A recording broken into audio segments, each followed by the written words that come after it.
Hi everyone, my name is 𝗪𝗪𝗁𝗁 and I'm happy to welcome you to the third episode of Reprogramming Strategies for Self-Renewal, the festival of conversations curated and conducted by Spanish writer and journalist specialized in technology and power, Marta Peirano. We have found ourselves at the crossroads of an existential decision. Do we bring the mistakes of the Enlightenment to their biological conclusion, or do we develop a magical capacity to self-renew? What are the ways in which we can repair our thought and behavioral patterns in order to keep us collectively safe? Reprogramming consists of 8 streaming events taking place on a monthly basis throughout the whole year. The first 2 episodes, respectively with Stanley Robinson and Benjamin Breton, are available on the event's website. Today we continue with 𝗬𝗁 𝗪𝗏, a postdoctoral research fellow at UCLA's Institute of the Environment and Sustainability, interested in how communities can be involved in the design of emerging environmental technologies. She knows we have the tech to restore the Earth and repair the climate. In her book, After Geoengineering, Climate Tragedy, Repair and Restoration, 𝗬𝗁 takes a deep dive into the envisioning, development and deployment of tactics and schemes for deliberately intervening in the environment, including SRM, solar radiation management, and CDR, carbon dioxide removal, with a useful best and worst case scenarios perspective. Most importantly, she takes a holistic, integrated appreciation of ecological systems, proposing the new social formations needed to implement them, tackle mitigation and manage schemes that acknowledge the differential vulnerability for rural, impoverished and indigenous populations. As usual, also today, we'll have special guests in the studio who, in the second half of the event, will enrich the conversation with their questions. Furthermore, everyone will have the possibility to send questions, considerations, share links and comments through the web chat available on our website. So here we go, 𝗬𝗁 𝗪𝗏 talking to Marta Peirano. Marta, thanks for accepting to be part of this. The floor is yours.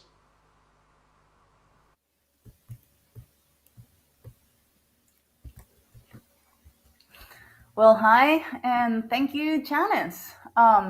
Experts say we will be reaching the 2 degrees Celsius above pre-industrial levels as soon as 2050, many of them say even 2030. And this is a problem because we are now reaching to 1.2 degrees above, and the last few years have been a real lot.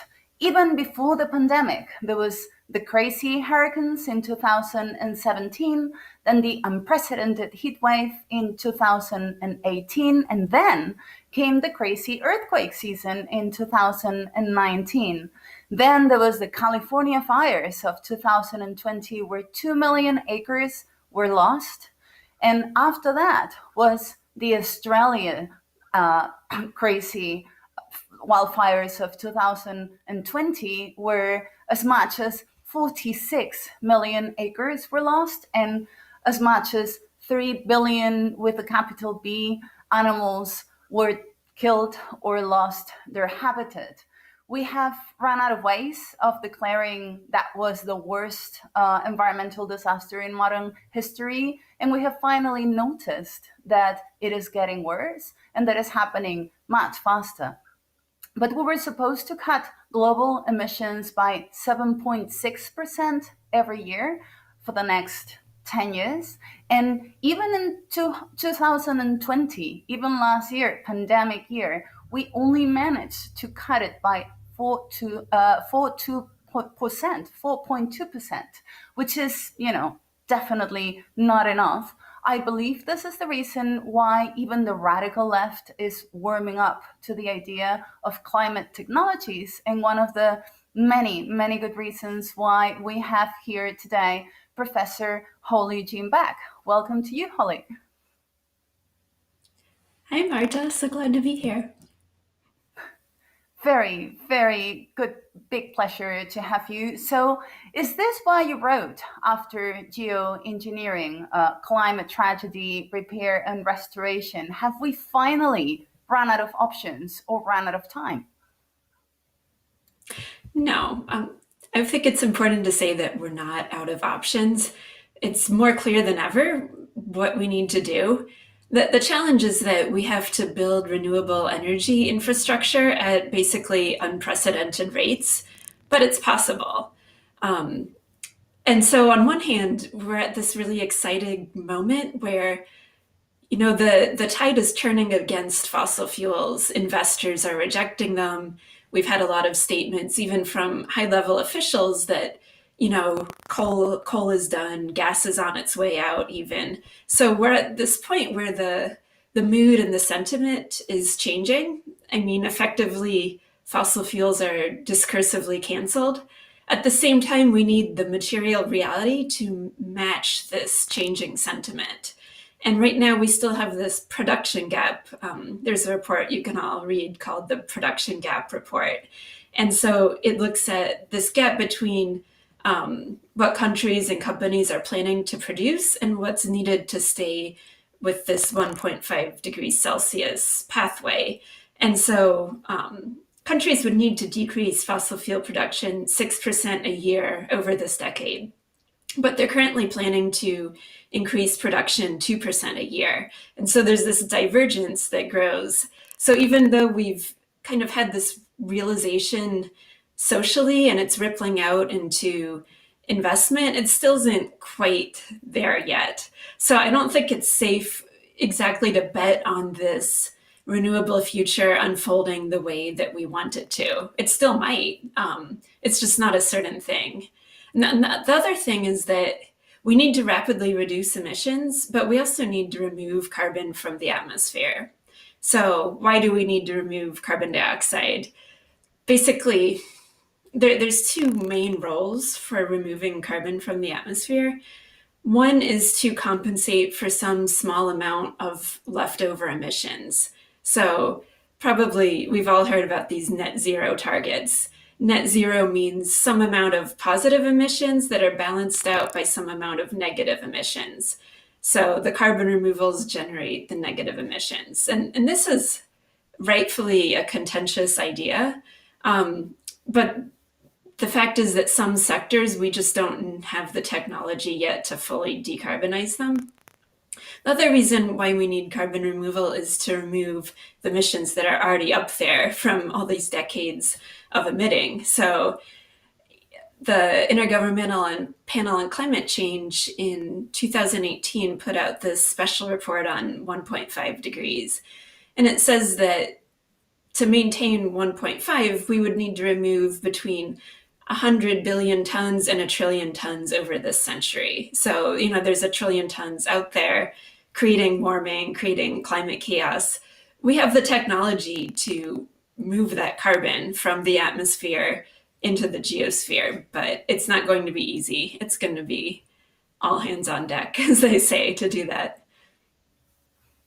Indeed. And but then again, on the 1.5 degrees plan, there is this technologies involved, even though most people don't even think about it when they think about this, until today, super ambitious goals. In any case, your book, After Geoengineering, is a really excellent, oddly entertaining, I must say, primer on the geoengineering kind of like state-of-the-art scene, I guess. And one of the things that you talk about is, the two different schools, let's say, of climate technologies, one of them being one that you don't like a lot. I even read at some point that this was the reason why you actually wrote the book, that you found that the worst case scenarios for radiation solar management scared you enough to write an entire book on geoengineering. So what are we talking about when we talk about radiation management, and why is it so bad? Yeah, so basically there's different ways to change the climate on a planetary scale. One is removing carbon from the atmosphere, called carbon dioxide removal, which I've talked a little bit about and we could talk more about. That's quickly becoming a mainstream area of research and development. But that takes a while to affect a change in the climate. Much more potentially quick acting, but risky and unknown, is something called solar radiation management or solar geoengineering or albedo modification. There's a lot of terms. The basic idea is to reflect some small amount of incoming sunlight back into space, which would cool the Earth. And there's a few different techniques for doing this. One is to brighten marine clouds by, putting small amounts of salt particles, say, and to create new clouds that would be bright and reflect incoming sunlight. There's a little bit of discussion and research about that, but I would say the main thing that scientists are talking about and modeling is putting particles into the stratosphere to reflect incoming sunlight. And so the stratosphere is a layer of the upper atmosphere far above, the air that we breathe. So if you put particles up there, they would circulate around for a year or two, probably, and then eventually fall back to Earth. But they would form, you can think of it as kind of an intentional layer of pollution that's shielding the Earth. So, there's a number of, potential negative side effects with this, including ones that we don't know about yet, because the research on this has been pretty minimal compared to the amount of knowledge we want to have about it in order to do something like that. It would really be a planetary scale intervention. It is interesting that we cannot simulate this sort of technologies before we try them, no, or at least not at a scale that would be meaningful. And it's important to talk about it, because I have the feeling that when people think about geoengineering, what they mostly think is about solar geoengineering and not the other options that are way more palatable, I guess. I mean, tampering with the climate feels definitely morally and even mythologically or biblically wrong, but we have actually been geoengineering for more than a century at least, and for more nefarious purposes. And this is something that we have talked with our previous guests in previous conversations. And according to David Wallace-Wells and his terrifying bestseller, The Uninhabitable Earth, we've done more damage to the environment since the United Nations established its climate change framework in 1992 that we did in all the millennia that preceded it. So we've been doing it deliberately, or at least knowingly. And here you make the case to do it deliberately, but implementing strategies that feel or might be not so risky or unnatural, like managing farmland or coastal ecosystems differently. There is a whole lot of information about big roots. Maybe you could, illuminate, the path a little bit regarding these different technologies. And before you answer, I want to remind our listeners that you can submit your own questions in the chat that Aksioma had opened for this conversation, and they will be asked at the end of the talk. Yeah, so I mean, this is such a mess that the state of intervention is not, we can't just say, we're stepping back, hands off. We really have to have an intentional approach to remedying a lot of the harms. And there's a lot of strategies. Some of them overlap with ecological restoration. So this isn't just a climate crisis.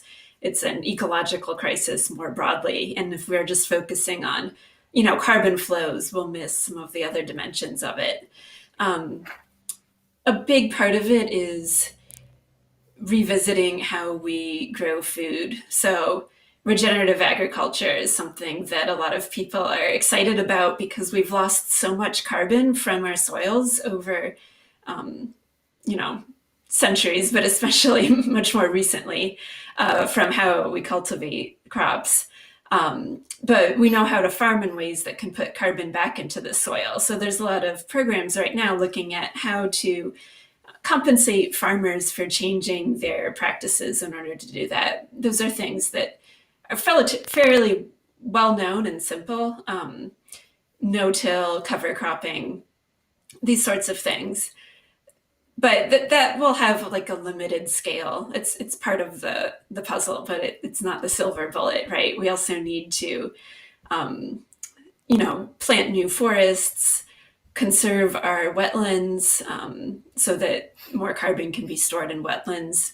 I mean, there's a whole bunch of ecological techniques that are all really important pieces of this, and a lot of that overlaps with things like having more polycultural, diverse crops that can boost agricultural resilience in the face of climate change. It overlaps with having indigenous people steward lands.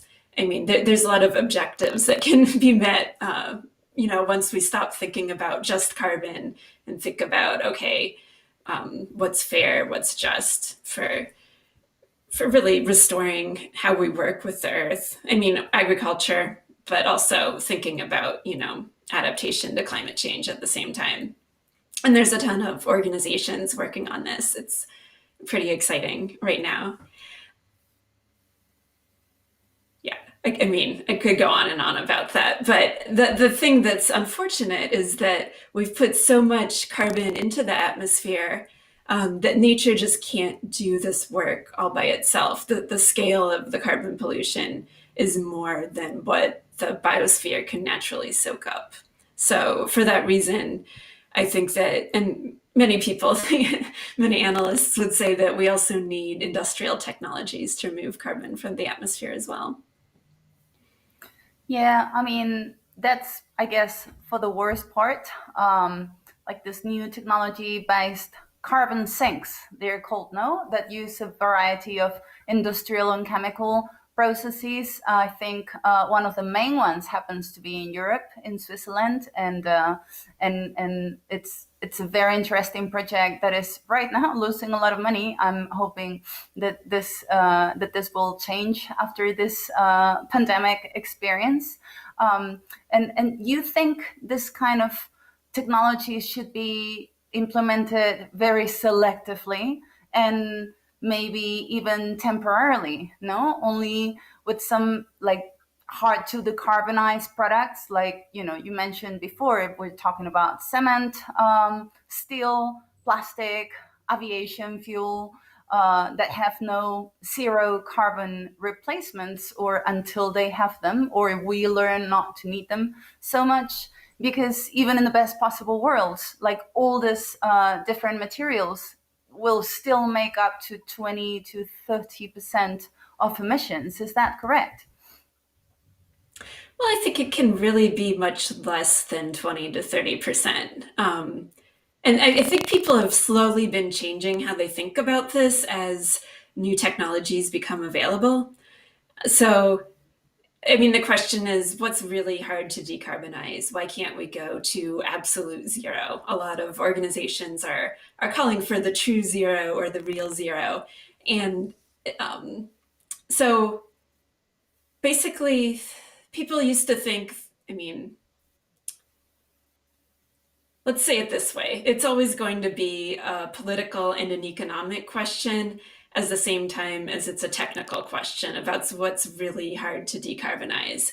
So, you know, I think we can get these leftover emissions down below 20 or 30%. At least I hope so, because we have laws, for example, in New York State, where I'm speaking to you from, our law says that we can only have 15% be left over. We need 85% decarbonization. And then still some people say, well, that's not enough. It should really be lower. So let's think for a minute about what's really technically challenging.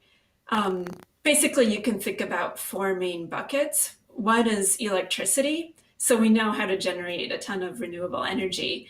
The challenge here is having firm electricity, meaning that when the sun's not shining or when the wind's not blowing, do you have enough storage? So here, the storage part is the technically challenging part.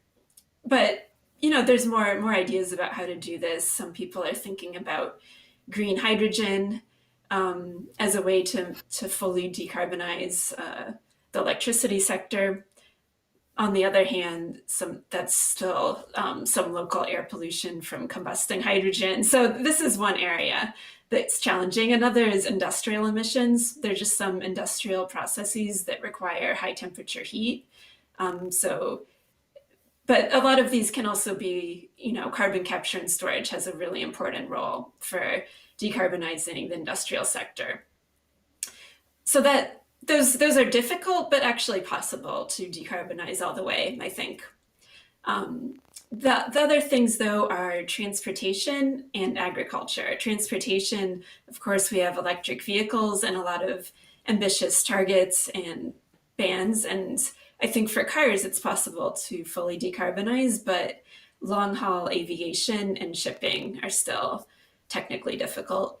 And then in terms of agriculture, there's a lot of greenhouse gas emissions from fertilizer and, you know, different cultivation processes. So can you get that all the way down to zero? Probably not with the things we have on hand right now and the time frame we need, but we can get it pretty close. And so the smaller we shrink those leftover emissions, the less infrastructure we need for these so-called negative emissions. You think it can be done on time, even though we're talking about maybe 5 to 10 years, like, margin to actually get it working, no? Even from your own numbers, which is kind of interesting, because, I mean, given the fact that even in 2020, which it is true, there was this crazy fires that I guess changed a lot of things, but we stopped industry even in China for, you know, a couple of months. and yet the cut down on emissions was not that impressive, no? Were you surprised about that after writing and researching the book? Well, I would say that, can we do this in 5 to 10 years? I don't think so. Can we do it by 2050? If we try really hard, would I want to bet, would I want to bet anything that we will do it by 2050? Personally, I wouldn't, because I don't see the evidence of our social system changing that quickly to date. Now, it's possible because social systems are non-linear. You can have unexpected shifts in how people think and in culture, but that's why I believe it's really important to research and develop carbon removal technologies, because they can give you a little bit of flexibility in this. They give you spatial flexibility, because if it's really hard to decarbonize in one area, then you have another area that can remove emissions. That's really important, and from a justice perspective as well. And it also gives you some temporal flexibility too. So now we can remove emissions that were emitted, in the past, potentially, which is also a dangerous thing, because the risk is that people say, okay, well, we'll just emit now, but we're going to remove it in 2070 or 2080. So you have to be really careful with this temporal flexibility. But I think we need to recognize it as a source of flexibility. So that's why I think we should be putting so much more research and development into industrial carbon removal techniques. I also think we should be researching solar geoengineering, although hopefully people won't need to go down that road. It is an interesting problem, no? Because it seems to be the fastest and the cheapest of, at least in terms of implementation, no? Our first guest was, in fact, Kim Stanley Robinson, whose book you might have read. It made me think a lot of your book, where there is, in the plot, very early in the plot, this is not a spoiler, there is a massive heat wave that kills 20 million people in one go in India. And then India decides unilaterally to deploy solar geoengineering, to send a lot of planes to disperse sulfur dioxide in the atmosphere in order to stop a new heat wave in the same region, killing a few more million people. And I never thought about it this way, no? Like how desperate a country can be for that, but how reasonable it sounds when you lose 20 million people in the course of a few days, no? Like to buy that time, even if you don't know what's going to happen next, and this is going to have a planetary scale effect. And there is studies that consider that crops would be heavily influenced, and that the effects might actually be way more devastating than we imagine, way more devastating than a volcano. But it still it never occurred to me that this was the cheap option, like the option that maybe a not so big country, not so developed country could actually take. Is that realistic thinking or not? I mean, we just don't know, very much about it, because so far it's been studied in computer model simulations, which are getting better, but still have limitations. And I mean, to research this, you need to understand better how clouds behave, or what the chemistry in the stratosphere is. There's just so much that scientists haven't studied yet regarding it. So in a way, I don't want to say too much about it just because it's this unknown. But from my view, we need to know, what effects it would have. And I think it's better to know that sooner, rather than be in a situation where, what if there is some heat wave, and then you have some politicians saying, oh, this is an emergency, let's do this. They need to be seen that they're acting. They need to display this, control of the situation, right? So then they reach for this. But if it hasn't been adequately researched and understood, then that could be a very bad situation. So that's part of my case for doing the research. Yeah. That said, people worry that, if you do the research, then it makes it more likely that it will happen, that it puts you on this slippery slope. And I agree that that's a source of concern. But if you weigh the risks of doing research and the risks of not doing the research, I think it's better to know. Yeah, also once the thought is out there, it's like once you have tasted, you cannot untaste it, no? I mean, it is better to research it than to not, even if it's just for, I don't know, letting it go as a concept. But going back to the carbon removal, you there to talk about the polemic carbon market, which is, I think quite a contingent area of debate. And as this is how already now those who maybe profited the most from the damage are buying their way out of the crisis, and they're using offsets to buy net zero status without actually reducing their emissions at all. Or, we're talking about fossil fuel companies who burn fossil fuels for electricity and transportation and heating and industry, but also about agricultural emissions from deforestation, livestock, fertilizers. So how difficult do you think it would be to avoid such exploitation if we start capturing carbon at a massive scale? Yeah, I don't think that a carbon market on its own will work for this problem. I think that we need regulation that has absolute limits on emissions. I also think that we also need to, at the same time as we're thinking about emissions, focus on the production of fossil fuels. So this whole thing about net zero emissions has really distracted from the production side of things. I do think that we'll need some system for exchanging emissions and removals to have this flexibility in the system that I talked about, just because this capacity to decarbonize and to remove carbon is unequal. But if this was just a market, if the way these continued emissions were allocated was to the highest bidder, then what happens is that actors who can afford to pay the most will have an advantage. So you can imagine two companies. Imagine that one of them is a really big company and it treats the environment badly and it underpays its workers. So it will be, it can afford more of these pollution permits. And then if you have a small company which pays its workers well, it maybe has less money to afford these emissions, right? So it's just a terrible idea for a system to have it be entirely market-based. So on the regulatory side, what do you do? Maybe you have different caps for each sector.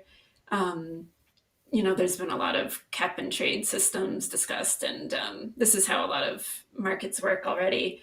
I think that, though, another thing that we need in our regulatory approach is something like a carbon take-back requirement, which some organizations and academics have been discussing, that if you produce a ton of carbon, you're obligated to remove a ton of carbon. So focusing that more towards the point of production rather than the point of combustion. So I think there's a whole policy landscape here to explore, and part of it's just going to be keeping the phase out of fossil fuels as a goal really centered, not just thinking about emissions, but what's the plan for phasing out coal and oil and then gas, knowing what facilities to close. That this is all, people have drawn out roadmaps for this, but now we have to go and implement them, which will take a lot of political power. It's not going to be easy, but it seems like the obvious thing we have to do. So what countries do you think are more in the right path to do that? Can you think of an example of a country that is definitely finding the roadmap available in terms of like public money investment, in terms of decarbonation plans, and also like decreasing of production. I mean, in terms of decreasing production, not yet. I think that, a country like Sweden has very ambitious targets and plans and probably has the ingredients in place to carry them out. Finland as well. But one thing that it's important to understand that this decarbonized world, a country like the US or regions like Europe have an advantage actually geopolitically in this world. So I think it's important that we acknowledge that when we talk about these types of goals, because these exit strategies are going to be different for each country, and they're going to have different costs for each country. There's a lot of countries out there that rely heavily on fossil fuel production for their economy, for their government budgets. And so we need to think about this problem, not just say, okay, New York or California or the US, we're not there yet on the US level, but it's not enough to just say, okay, we've done a good job, everybody needs to do like us. We need to think about the whole planet here and how we can support different regions in this. Also, there is the issue with data, no? Because I mean, in order to capture all this CO2 and do it in a reasonable, like productive way, you need a lot of data. You need to know, how to manage it and where to store it, and for that you need like planetary scale data for planetary scale computation, which of course is something we talked a lot about with Benjamin Bratton in the last conversation.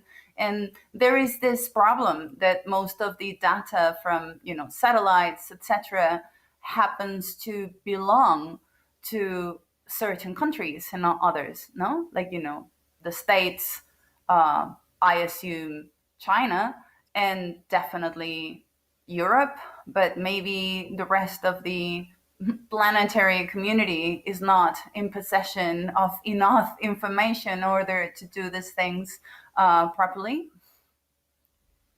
Yeah, certain countries and also certain companies.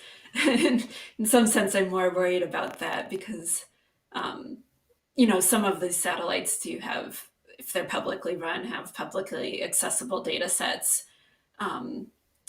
I think that transparency is really important here, not just for people to be able to do research, but also for the governance of these things.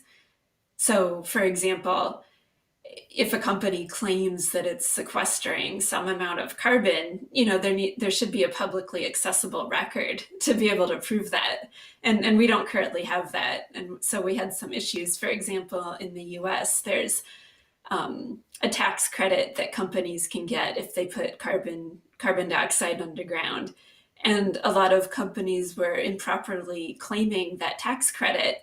And it took one of the members of Congress to order an audit of these records to discover that. But without that, oversight, it would be better if this oversight was automatically in the public domain instead of having to, ask companies, please, will you give me this record that you actually did this thing that you said you did and got paid by the public to do.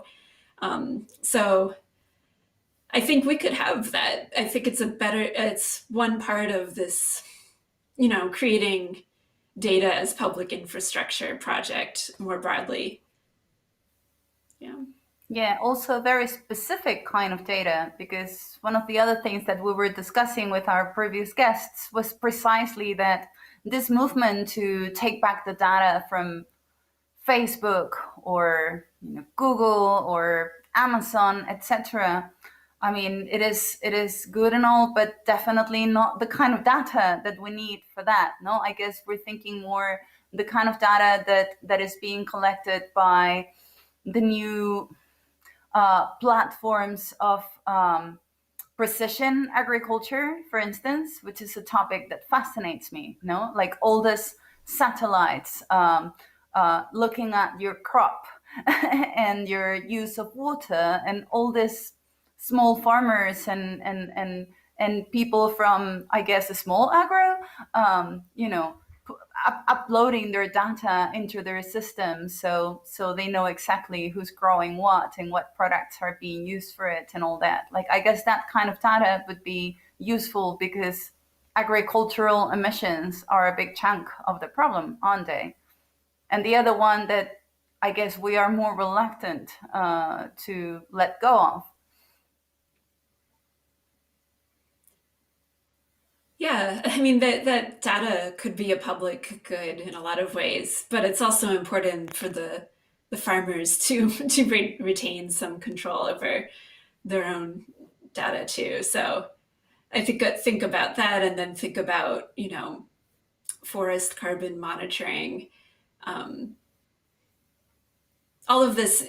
If was a public way of accessing at least some of it, then people would have more trust in these systems, because the carbon offset markets to date have been really plagued with, allegations of outright fraud, if not just mistakes, right? So right now, I think that the trust people have in these offsets and claims is pretty low, and addressing the data infrastructure would be one way to remedy that. So, top of your head, what companies would you want the data from? Like, if you could, like, if you hit the Jenny on the lamp and you could ask him for the data of, like, 3 or 5 companies, what companies would you think would be the most useful data from? Well, I think that, it depends who you are. me as a citizen, I don't know, but I'd be interested in data from oil companies, what they know about, they have tremendous leakages in their infrastructure. There's a huge amount of emissions that are just from leaky pipelines and so forth. And so if you knew where that was, then you could really put pressure in specific places to get that fixed. I think that would be important. And so you have NGOs who are actually, launching satellites to monitor this independently, which is a good step. So maybe I've been thinking a lot about fossil fuel companies, so I might start there.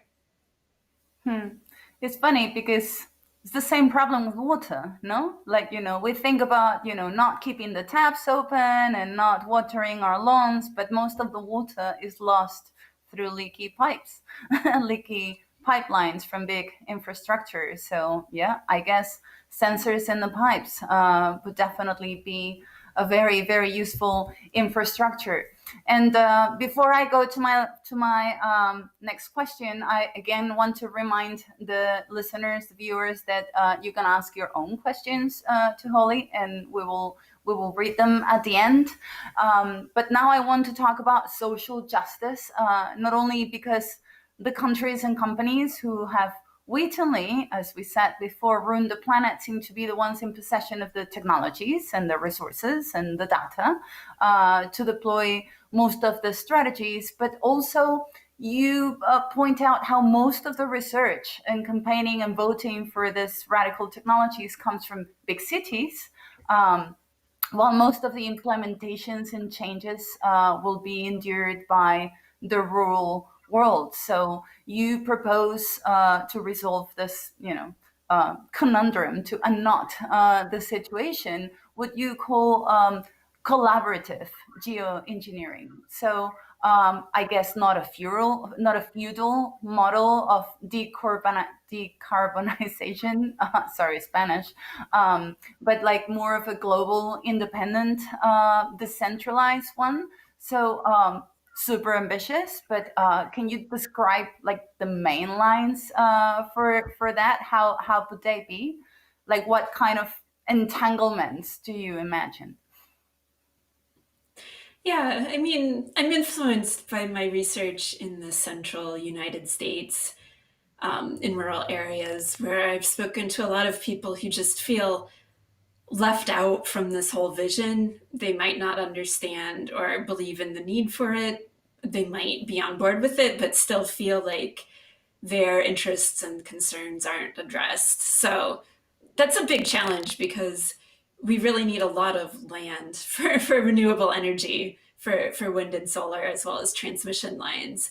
And so in the US, we've already had over 100 jurisdictions that have passed regulations limiting renewable energy. So, I mean, this is a disconnect that has very real implications for our ability to get to these decarbonization goals. And so people need a say in the plan. They need to be part of the planning process, right? This is true across the board, not just in rural areas, also in urban ones. So I think that there's two things that we can work on. One, I'll just put under the general category of platform governance. So now we have debates about these things on social media platforms, and the political economy of them, the advertising driven model, designed to maximize time on site. There's been some research, not always very good research, and I think we need more research on how this all works, but pointing to the affective polarization, that people, when spending time, will become more polarized in echo chambers. And I'm saying that very generally, because I realize that the research actually shows that there's a lot of different forms of this. But this is a real threat to planetary health, right? If we have media platforms that are making it hard for us to come to some shared consensus about what needs to be done. So I think that, at its best, I think that looks like breaking apart these platforms and running them as public infrastructure, which may seem far off, but I think it should be a goal. Because right now the temptation is to just focus on disinformation, like bad information as a virus, and that you can somehow cure it by just tweaking the algorithms. And I think that that's too limiting for the task at hand. The second thing that I think we need is dedicated public funding to real world engagement processes around making the plan for decarbonization. So we have, governments will fund test facilities or demonstration plants to say that this technology works, but we also need funding for the social processes, for people to come together at different scales and engage and actually be heard, and help determine what the plans look like. And I'll just say that there's one good study that came out recently in Los Angeles. It was about how the city of Los Angeles could get to 100% renewable energy. And it was done with the National Renewable Energy Laboratory, this publicly funded supercomputer that ran 100 million simulations. It had an incredible amount of data about demand on the grid, and where you could actually put rooftop solar and public health impacts and all these different considerations to make the plan. But through the process of doing that study and coming up with the simulations, they had a community advisement group that met several times every few months with local stakeholders to make sure that this plan would be something that was interesting and useful for the people in that community. So, I mean, more projects like that really are in a dialogue with communities, I think, are going to be really important to seeing this stuff built at the scale that we need. Yeah, one of the things that always strikes me when we're having these conversations is this idea that that we do have a lot of good ideas, like put solar panels in every roof, and in the cities, and replant trees in all the places where we have garages and things like that. But there's always the hit of like, it costs a lot of money. I mean, there is the problem of we would require some energy to actually do that, of course, especially the planting of massive amount of forest. But when it comes to, like, putting solar panels and windmills and all that, all we need is money.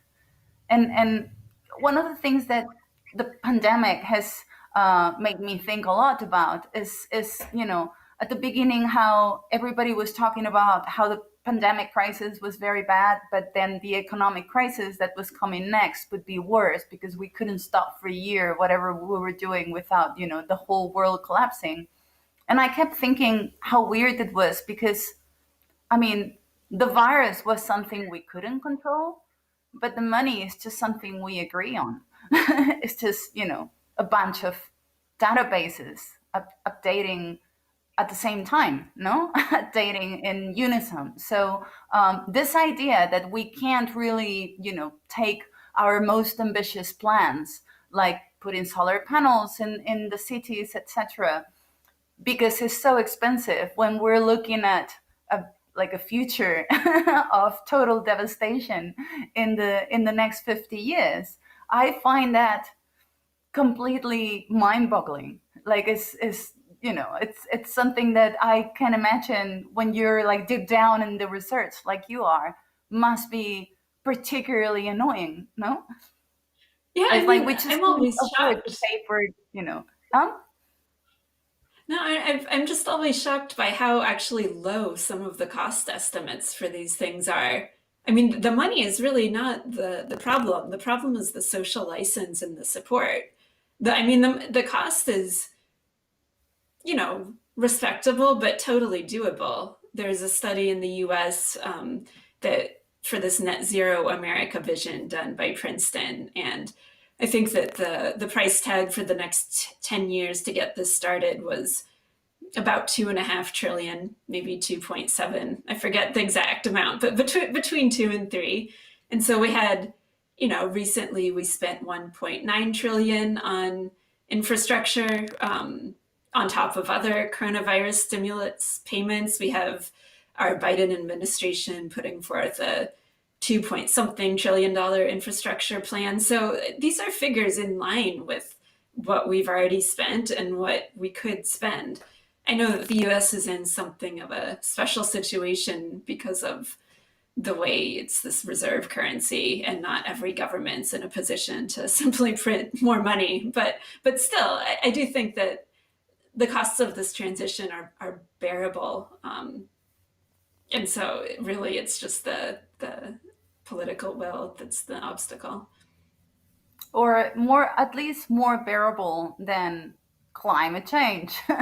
At least when we think about, again, David Wallace Wells' book strikes me as a scenario of such horrifying, possibilities that the idea of just not having enough money to fix that when it's only about the parts that are only about money are just it just defies common sense, I would say. But before I give you to our viewers and our special guests, I would like to ask you, are you more or less optimistic after this pandemic?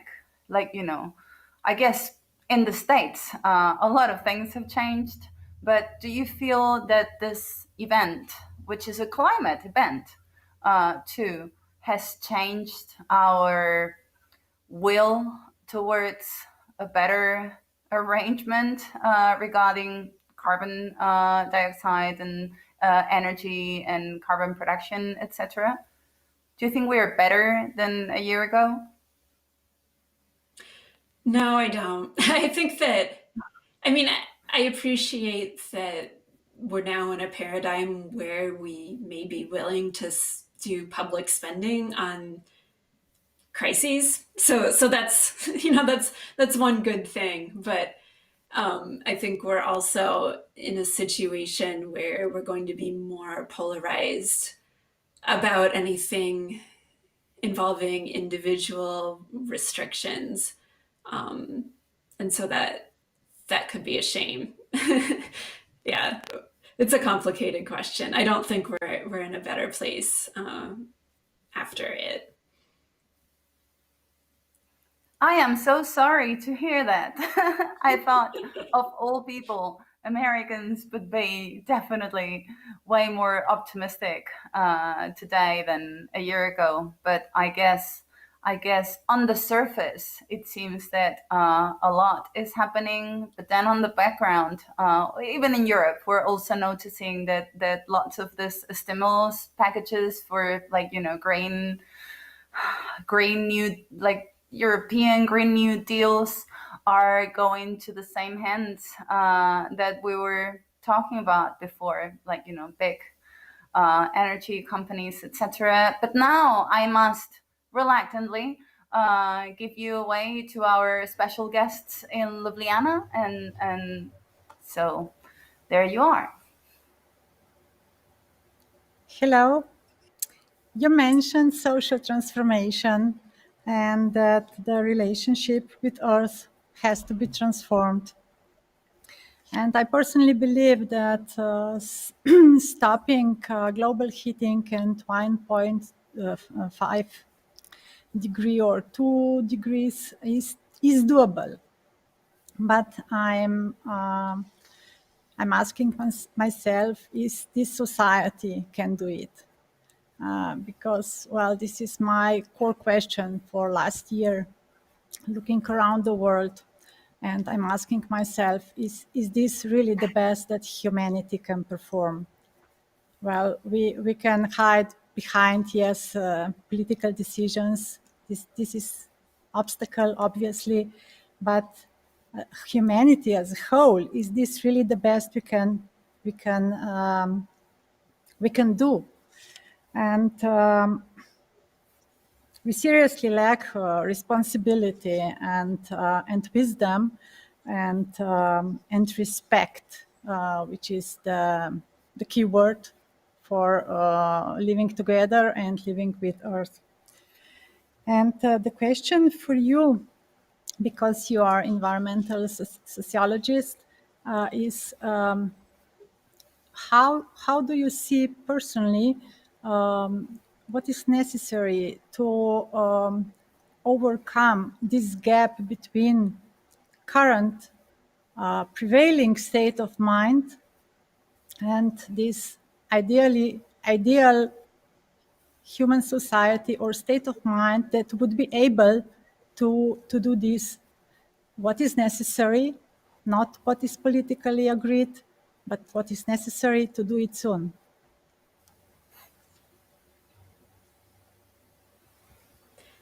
Thank you for that question. I think that one thing that is lacking is a shared vision or a shared narrative of what's necessary. I think that this is really getting in our way. And I understand the ways in which it's problematic to say that everybody should have the same, storyline. But I think that right now for this particular thing, I think, the best we have is this shared number of 1.5, and it's really not, it's not enough to reach everybody. And so, I feel a certain amount of despair of how do you get to that shared understanding in such a polarized media ecosystem. I don't know what the way forward is going to be there. But the one hope I cling to is that social change is, it can be quick. It doesn't take as long time as technological change. And I don't know, we might take away the wrong lessons from this pandemic, at least in the US. There's been so much despair about the political response, but people are looking at the vaccines that were developed in record time, and there's been some success in deploying those, as so that's become the way out of the pandemic. So the takeaway might be, well, we're socially broken, but at least we can quickly produce this technology. I don't know if that's the lesson we should take away from it, but for better or worse, that might be one of the outcomes. Well, thank you. Thank you.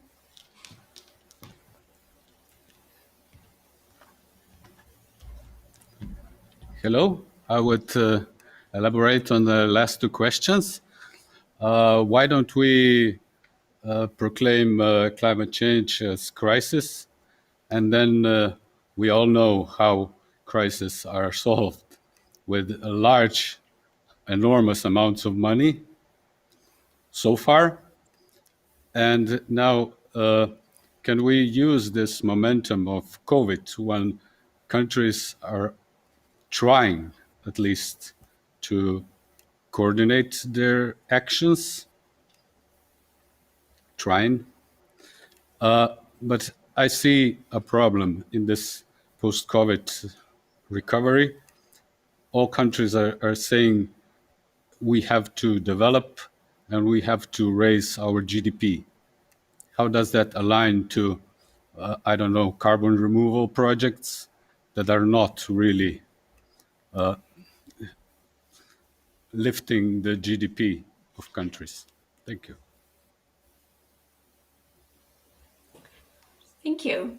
I guess on the first part of that about declaring climate change an emergency, I would actually be very cautious about that, which might be surprising. And actually, this is something I've changed my view on in the wake of COVID, because countries and jurisdictions all around the world have used the rhetoric of crisis and emergency to curtail human rights or postpone voting. I mean, this has really been a concerning pattern in a lot of places. And so I think that with climate change, it's a very grave situation, but it's something that's going to be with us for a very long time. So I'm worried about introducing emergency language because it's something that requires decades-long planning, really a dedicated process, not just a single emergency. That said, I think that, I do think that nations are focused on the economy now, but I'm optimistic on the way that the administration in the US at least has approached this, where they're thinking about stimulus through green infrastructure, some infrastructure not so green, but really a lot of funding and thinking about this as a new industry, both on the renewable side, but also industrial decarbonization and green hydrogen and some of these other pieces of it. So, I mean, we have the choice there to think of it that way and think about job creation and green jobs. And I think that the countries that are really successful in this century will take that up, that challenge and that invitation. Thank you. That is such a smart thing to say. Yeah, we don't want to be in a state of emergency for too long. No, we all know what that means. It's so true. Hi both, I'm happy to be here. My name is Rok. Hi everyone who's watching. So I read your book, Holly, just recently in preparation and for this listening in here. I just wanted to briefly mention what really inspired me about the book. And one thing is that essentially what I think you're doing is juxtaposing different discourses and imaginaries around the specific topic of engineering, and also exposing some of the false binaries that might appear there. And that's very close to my heart as well. Just to give a little plug in to some local activities here in Slovenia. I'm part of a small collective, a translation collective, and we've been translating some seminal works in political ecology, and especially discourse theory, so around environmental discourses. So yeah, for Slovenian listeners, be sure to check out those translations. It's of politics of environmental discourse, politics of the earth, the green state. These are some of the books that we've translated. And the other part that really fascinated me was, well, your use of fiction and also making a case for fiction and, speculations and bringing that into the experiential realm. And I think also what was implied there that this kind of approach of transition co-design. So like how can we have these participatory futures engagements? How can we create different processes that involve the public in a certain kind of, we can say anticipatory democracy type of model? And I was just wondering, to tickle kind of your imagination, if you will, like how far do you think we can take these kind of participatory futures processes in terms of them generating the political will and political power necessary? And also, I might add that I think your kind of, reflections on the discourses is something that should really be embedded within these kind of explorations of futures, so that people are able to reflect on the discourses present, the used futures or default futures, if you will, and to really imagine different ones, place-based, but also at a global scale. So just some thoughts on that. Thank you so much for those comments. So how far can we take the participatory imagining of futures? I think that to me it seems like the only way forward, and I'm often asking myself when I read these roadmaps for net zero or projections of the scale of infrastructure and activity required, if these are compatible with democracy, actually, in places where people might not want these infrastructures or don't share the vision or see the need. And that's something that really concerns me. Right now, we've had, a lot of events in the US that really question about the future of democracy here. I mean, and in other places in the world too, I guess. So to me, the participatory imaginings are the only way I can see forward for democracy. But then it's always the question of who's responsible for convening such things or dedicated the time and the attention in this, attention economy, in this situation where many of us don't have time to think about these futuristic things because we're parenting during a pandemic or we're working in our jobs that are very demanding.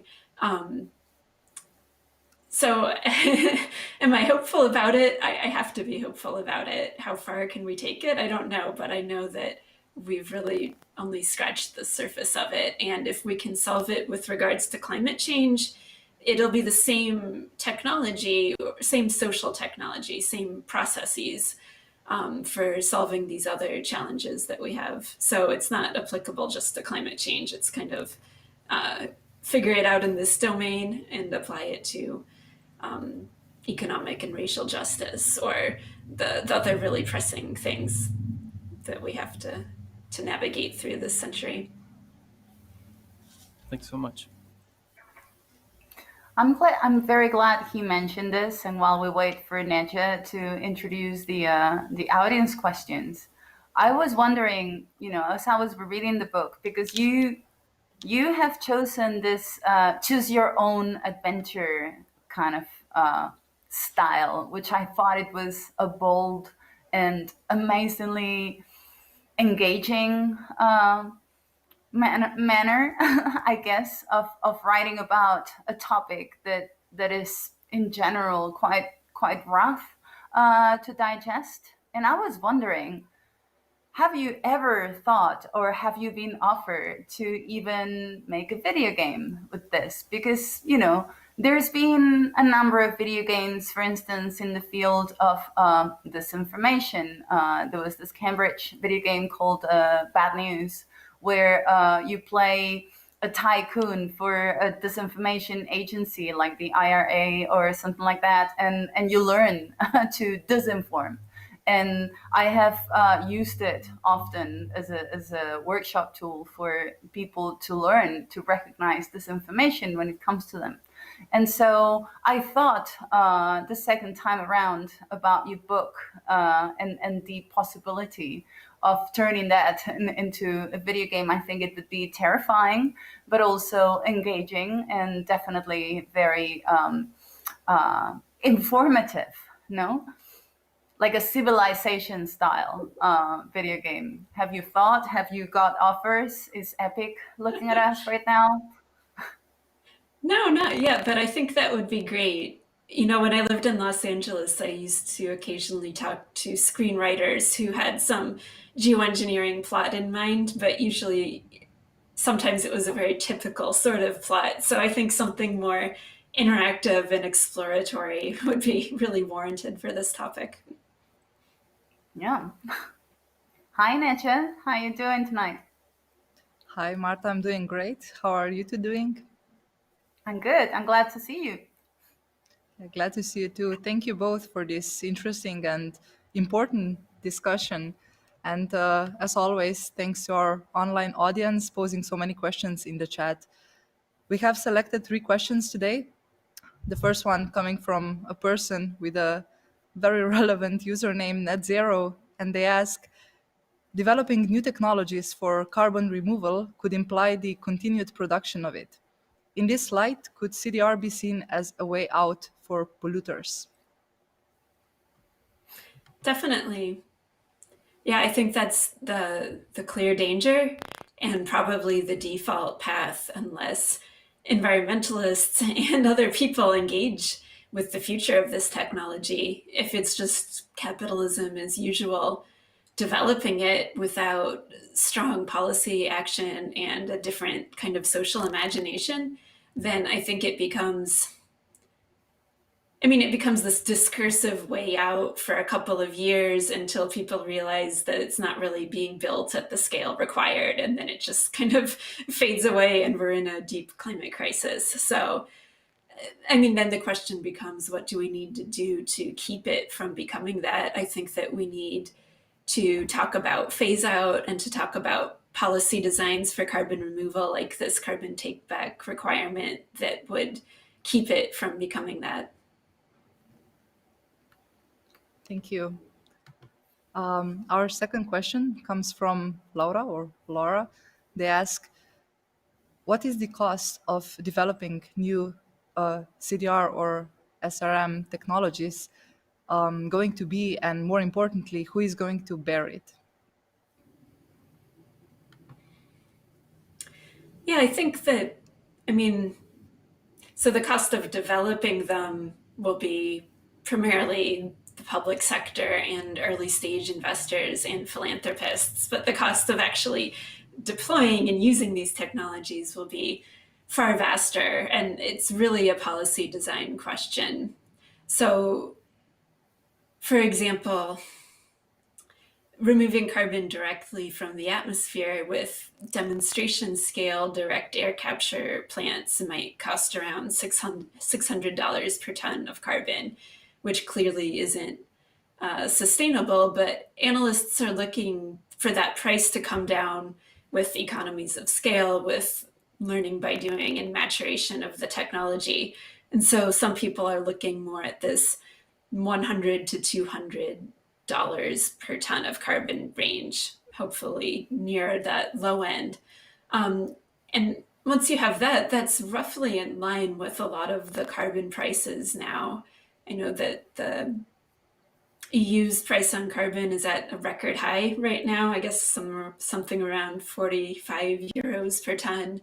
So other jurisdictions have higher prices. So then the question is, okay, who's paying for that? What's the design of those markets? If it's a cap and trade system, then, permissions are allocated to, could be allocated, it could be done by the market. So, there's a lot of discussion right now. This is what kind of the world is trying to figure out what that design looks like. And in terms of making sure that people don't pay the cost of it, that's a complex question and is going to require intervention in terms of making sure that electricity and fuel prices aren't raised by these carbon take-back requirements. So it's more than we can get into now, but I think if there's public pressure and public engagement, we can make these look more favorable for everyday people. Well, for our third and last question, Zoe asks, how does carbon removal via solar geoengineering compare with removal of carbon from techniques such as forests or land use change and forestry? If we started tomorrow, how many tons of carbon would go by 2050? Okay, yeah. So one thing that we should make really clear is that solar geoengineering and carbon removal are two different approaches that work in really different ways. So for carbon removal, if we started planting forests, how much we would remove by 2050 really depends on the area of land that would be planted. And so at a very optimistic scale, imagining, that every land not in use for agriculture could be forested or something like that. You can find reports with different calculations that would be, maybe around 2 billion tons a year, every year up to 2050, something like that. But with this forestry approach, after a while, those forests will be holding all of the carbon that they can carry. And then the work is to just keep that carbon there by not cutting down the forest again or preventing wildfires. So in more technical terms, those carbon sinks will plateau in what they can store over time. So solar geoengineering is a totally different thing. And as for its effects, I think that we don't really know enough right now to predict what would happen. Probably we would need a couple of decades of research before that could be responsibly used. Great. Well, this is all the questions from my side today. I want to thank you both again, and have a great evening. Thank you, 値Thank you so much. Well, thank you, Holly, for being here with us today, and very especially thank you for that book. It has been, almost life-changing for me, because I had I think like most of the people in the audience, I had a very specific idea of what geoengineering was and could be, and I think you definitely made me change my perspective, quite a big deal. And I want to maybe keep this one thing that you said a few minutes ago as a closing argument for this debate, which is that what we need is a shared vision, a shared narrative of what is necessary.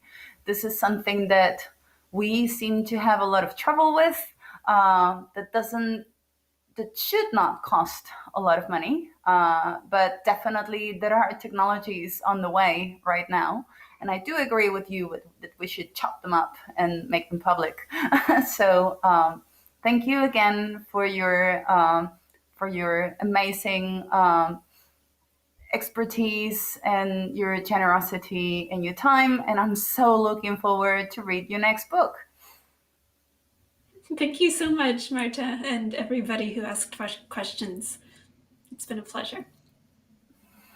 Well, Janice, I guess this is your turn now, and thank you everybody for listening to us, and I hope we'll see you next month in reprogramming. Thanks, Holly. Thanks, Marta, for your important contribution to this series of conversations. And thanks also to our special guest and to all of you who decided to follow us online and intervene via the web chat.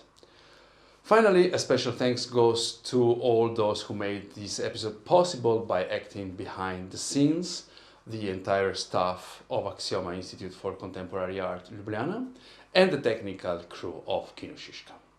Reprogramming has been conceived for the 10th edition of Tactics and Practice and realized in the framework of 𝗏's platform for contemporary investigative arts. We return on May 10th at 7 p.m. Central European Time with a new episode dedicated to interdependence. With us there will be the designer, artist and filmmaker Anab Jain, co-founder and director of Superflux, a speculative design studio based in London that explores the intersections of climate crisis, technology and modern human politics. To stay up to date on our programs, events and publications, follow us on social media or subscribe to our YouTube and Vimeo channels. That's all for today. Greetings from Ljubljana. Na svidenje.